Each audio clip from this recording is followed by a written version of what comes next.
उत्तरेकडील थंड वाऱ्यांच्या प्रवाहामुळे महाराष्ट्रात थंडी परतली आहे. अनेक ठिकाणी पारा 10 अंशांच्या खाली घसरला असून धुळे येथील कृषी महाविद्यालयात 4.4 अंश सेल्सिअस तापमानाची नोंद झाली आहे.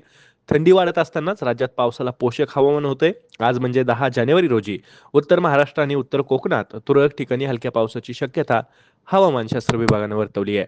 राज्यात थंडी वाढल्यानं गुरुवारी म्हणजेच 9 जानेवारी रोजी धुळ्यासह मध्य महाराष्ट्रातील अहिल्यानगर, जळगाव, नाशिक तर मराठवाड्यातील परभणी कृषी विद्यापीठ आणि विदर्भातील नागपूर, गोंदिया, ब्रह्मपुरी, वर्धा, भंडारा येथे किमान तापमानाचा पारा 10 अंशांच्या खाली घसरलाय. सकाळपर्यंतच्या 24 तासात रत्नागिरी येथे 33.5 अंश सेल्सिअस तापमानाची नोंद झाली. आज म्हणजे 10 जानेवारी रोजी राज्याच्या किमान तापमानात काहीशी वाढ होण्याचा अंदाज असला तरी गारठा कायम राहण्याचा अंदाज आहे. त्यातच उत्तर कोकण, उत्तर मध्य महाराष्ट्र तुरळक ठिकाणी ढगाळ हवामानासह हलक्या सरींची शक्यता हवामानशास्त्र विभागानं वर्तवली आहे.